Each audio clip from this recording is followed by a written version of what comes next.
ओम अखंडमंडलाकारं व्याप्तं येन चराचरं तदपदं दर्शितं येन तस्मै श्री गुरुवे नमः। नमस्कार, स्वागत है आपका आचार्यवाणी में। मैं आचार्य डॉक्टर विक्रमादित्य आपके साथ हूँ और आज का विषय हमारा है धनु राशि वालों के लिए अगस्त का मध्यकाल क्या कुछ उनके लिए करने जा रहा है, ग्रहों का योगायोग किस प्रकार का बनने वाला है। देखिए धनु राशि वालों, आपकी राशि के अनुसार से ऐसे में ग्रहों का परिवर्तन जो हो रहा है, यदि हम अगस्त के मध्यकाल की बात करें तो सूर्य का परिवर्तन सबसे महत्वपूर्ण है। आपके भाग्य में सूर्य का पदार्पण होने वाला है और ये पदार्पण भाग्य में महीने में, वर्ष, साल में यदि बात करें तो बहुत केवल एक महीने के लिए होता है और सूर्य भाग्य के स्वामी होकर भाग्य में बैठने वाले हैं और ये बड़ा आपके लिए भाग्योदय कारक समय हो सकता है। उन्नति के कई मार्ग प्रशस्त हो सकते हैं और ऐसे में साथ साथ मंगल का परिवर्तन होना, मंगल आपके राज्य भाव में जाएंगे और शनि के साथ जो समसप्तक योग चल रहा था वो हटकर अब भाग्योदय के लिए बहुत सारे आगे योग बनने वाले हैं। लेकिन शनि मंगल का षडाष्टक योग जो बनेगा वो सब क्या कुछ करने वाला है। इसके साथ साथ शुक्र भी उदय होने के योग बना रहे हैं। शुक्र आपके विशेष तौर पे हम समझें तो आपके लिए शुक्र योग जो बनेगा वो क्या कुछ प्रभाव उत्पन्न करेगा आपके लिए, भाग्य के द्वार कैसे खुल सकते हैं आपके लिए। देखिए कहा जाता है ना कि भाग्य आकर दरवाजा खटखटाता है और जो जागत है सो पावत है, जो सोवत है सो खोवत है। कई बार क्या होता है कि हमें पता नहीं होता कि भाग्य हमारे लिए अच्छा समय खेल रहा है या अशुभ समय चल रहा है हमारे लिए। जब शुभ समय हो, जब काफ़ी लंबे समय से अशुभ समय चल रहा होता है, कष्ट आ रहे होते हैं, तो जब शुभ आगमन, शुभ शकुन होने लगते हैं, कोई शुभ अवसर हमें प्राप्त होता है तो कई बार हम उसको लीनियंसी के द्वारा आलस में उसको छोड़ देते हैं। फिर क्या होता है कि वो अपॉर्चुनिटी चली जाती है हाथ से। ज्योतिष विज्ञान यही बताता है कि भाई सूर्योदय जो हुआ है, हवाएं जो चली हैं वो आपके लिए कहाँ से रास्ता बनाने वाली हैं और जो उसमें सही समय पर सही चीज़ों का ध्यान करते हुए, देश काल परिस्थिति का समझते हुए कार्य कर लेते हैं, उन सब के वारे न्यारे हो जाते हैं। तो यही ज्योतिष का लाभ है और यही आपको विशेष तौर पर धनु राशि वालों समझ लेना चाहिए कि आने वाले समय में आपके साथ कौन कौन से खेल इस अगस्त के मध्यकाल में होने वाले हैं। आपकी राशि के अनुसार से सिलसिलेवार तरीके से हम बात करते हैं। सबसे पहले बात कर लेते हैं 11 अगस्त की। तो 11 अगस्त की ग्रह गणना समझ लीजिए, उससे पहले पंचांग समझ लीजिए।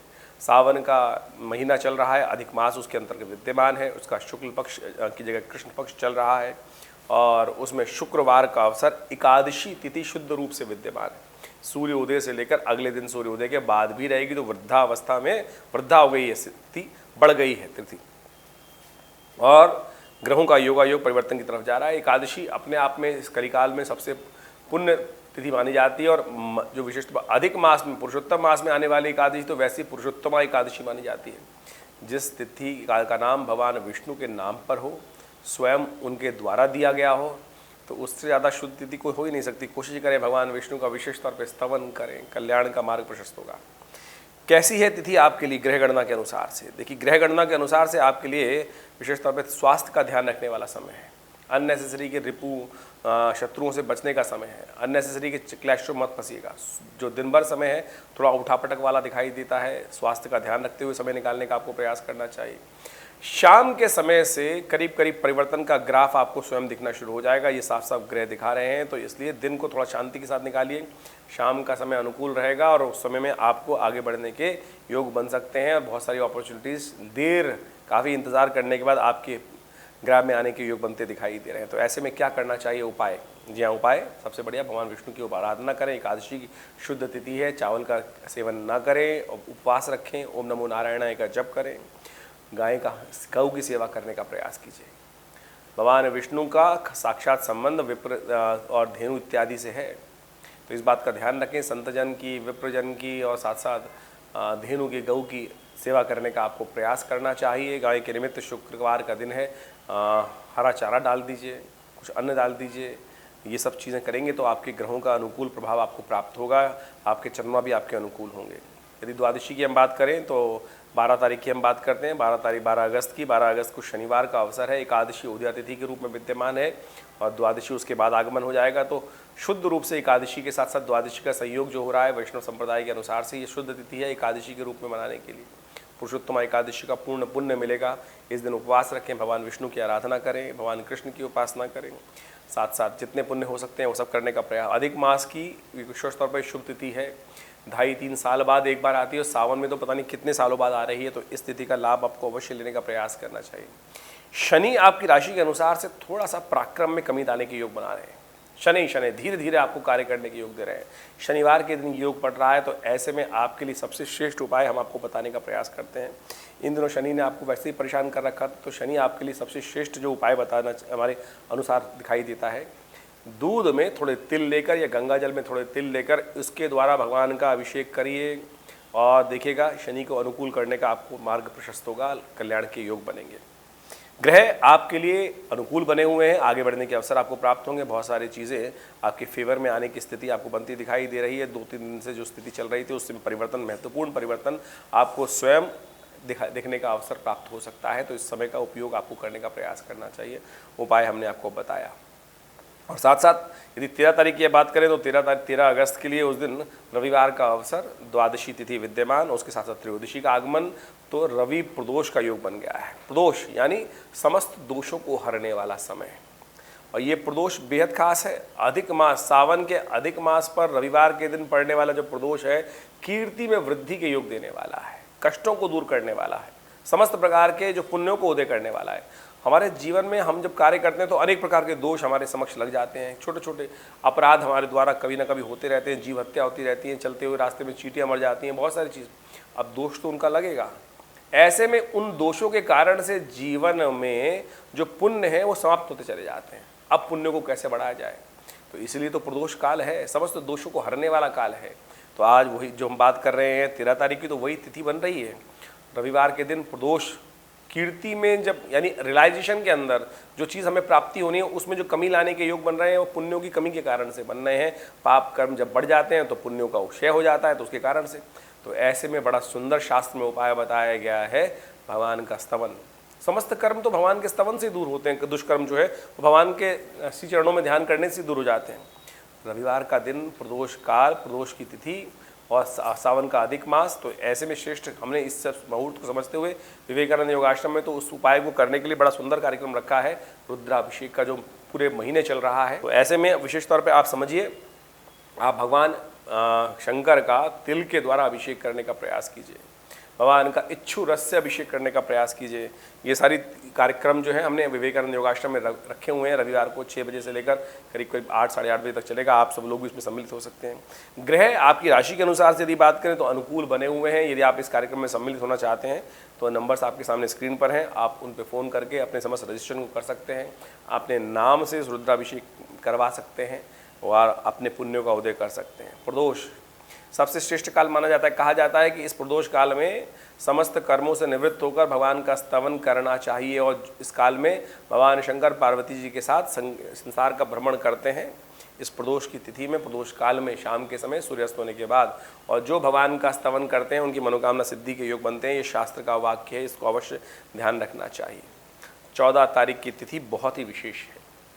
ये सावन के अधिक मास का अंतिम सोमवार है।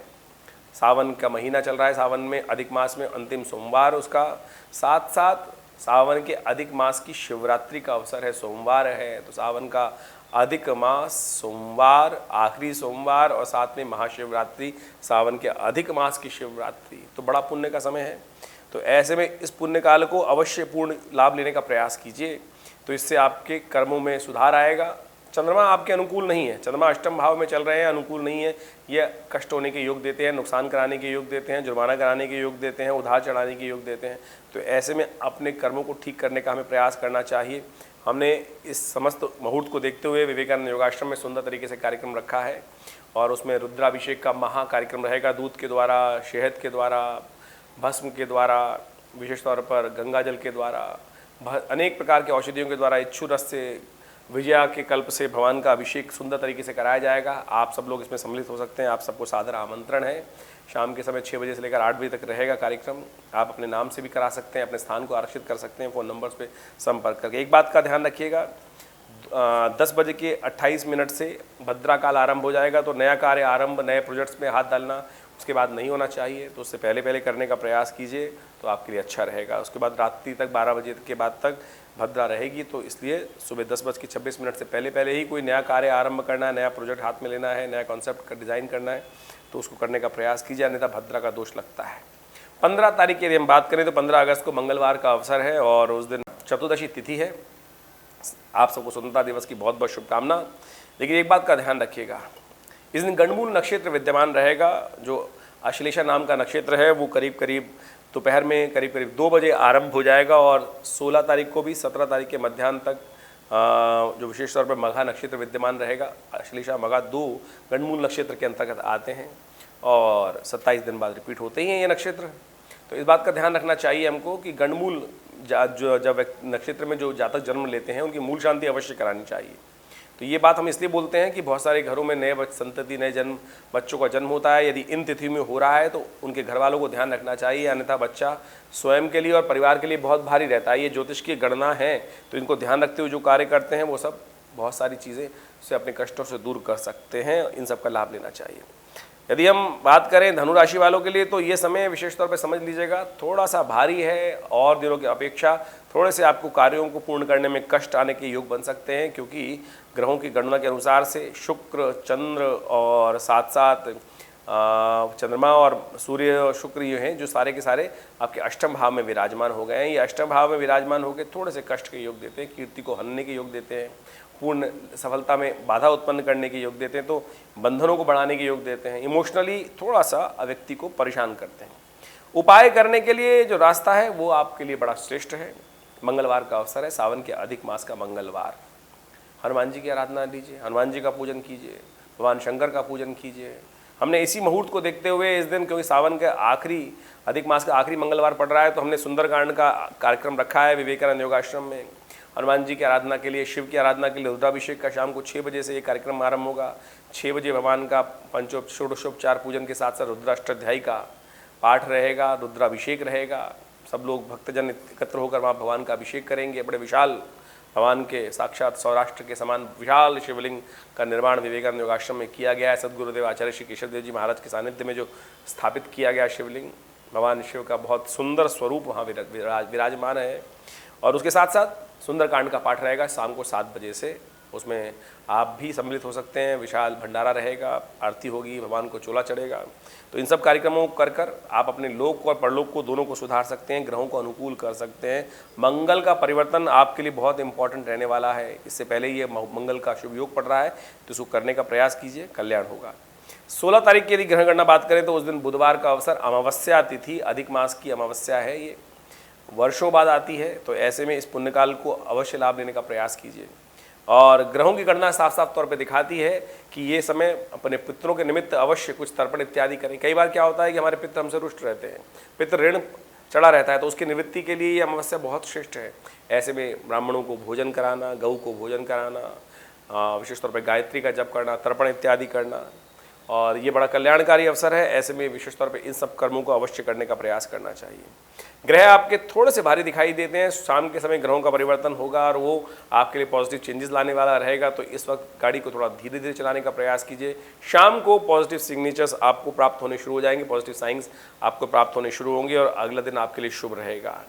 17 तारीख की यदि हम बात करें तो उस दिन गुरुवार का अवसर है। सावन की शुक्ल पक्ष की प्रतिपदा है, सिंह की संक्रांति है, सिंह में सूर्य प्रवेश कर रहे हैं। आपके अपने भाग्य स्थान पर, यानी आपकी राशि के अनुसार से यदि बात करें तो धनु राशि वालों के लिए भाग्य में सूर्य का पदार्पण, भाग्य उदय करने के, भाग्य को जगाने के योग बन रहे हैं। भाग्य में सूर्य स्वग्रह में अपने घर में प्रवेश करेंगे करीब करीब 1:32 पर। यह संक्रांति आपके लिए बहुत महत्वपूर्ण रहेगी। वैसे हम अलग से वीडियो बनाएंगे इसके ऊपर एक, जो आपको बताएगी पूरा कि कौन सा खास आपको लाभ प्राप्ति के योग बनेंगे। तो ऐसे में आपको इसका संपूर्ण लाभ लेने के लिए भगवान सूर्य को अवश्य अर्घ्य देना चाहिए। ग्रहों का योग आपके अनुकूल दिखाई देता है, पॉजिटिव चेंजेस वाला रहेगा। सूर्य और साथ साथ आपके लिए विशेष तौर पर ग्रहों का परिवर्तन जो दिख रहा है, दोनों के दोनों भाग्य में बैठकर धर्म की युक्त कार्य करेंगे। धर्म के द्वारा ही लाभ प्राप्त होगा, अधर्म की आप सोच भी नहीं सकते। अध्यात्म में आपकी इच्छा जागती दिखाई दे रही है। तो ये बड़ा सुंदर अवसर आपके लिए रहेगा। भगवान सूर्य को अर्घ अवश्य दें। थोड़ा दूध में रोली, थोड़ा जल में रोली लेकर ताम्रपत्र में, और उसमें पीला फूल डालकर भगवान को ओम घणी सूर्य आदित्याय नमः इस मंत्र का जप करते हुए देखिए। 1 महीना आपके लिए भाग्योदय वाला रहेगा। ऐसे में बहुत अच्छे से आपको ऑर्गेनाइज होकर काम करने की ज़रूरत है। बहुत अच्छे से अपॉर्चुनिटीज़ आपके समक्ष आएंगी। अलग से वीडियो हम दोबारा बता देते हैं, आपके लिए डालने वाले हैं, उसको देख लीजिएगा।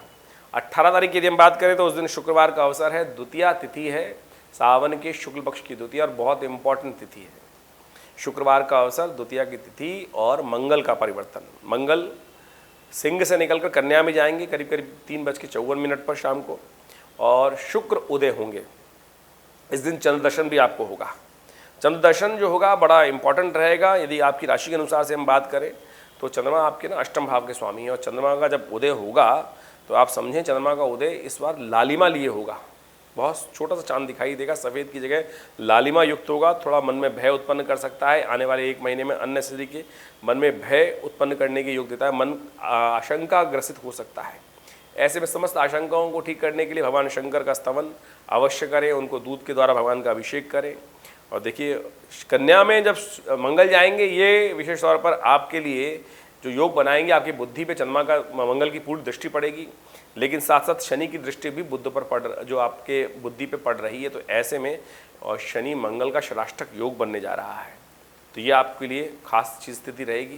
तो इसको समझ लेना चाहिए। सफलता में योग हैं, लेकिन सफलता में बनते बनते कार्य को शनि के कारण रुकावट उत्पन्न कर सकते हैं। तो इसकी क्या उपाय करना चाहिए, इसके लिए हम अलग से वीडियो बनाएंगे, उसको देखने का आपको अवश्य ध्यान रखना चाहिए। अब हम बात कर रहे हैं 19 तारीख की। 19 तारीख की ग्रह गणना देखें, शनिवार का अवसर, तृतीया तिथि, और विशेष तौर पर आपके लिए बड़ा अच्छा लाभ का योग बनता दिखाई दे रहा है। आगे बढ़ने के अवसर आपको प्राप्त हो सकते हैं। अपॉर्चुनिटीज़ आपके समक्ष आएंगी और उनको आप सही से ग्रैब करते दिखाई दे रहे हैं। तो निर्द्वंद भाव से आगे बढ़ते हुए कार्य करने का आपको प्रयास करना चाहिए। और विजय प्राप्त करने के लिए एक उपाय हम आपको बताते हैं। शक्ति प्राप्त करने की आवश्यकता है। शनि महाराज इन दिनों थोड़े से शक्ति में आपको कमी लाने के योग बना रहे हैं, थोड़ा सा पुरुषार्थ में कमी करने के योग बना सकते हैं।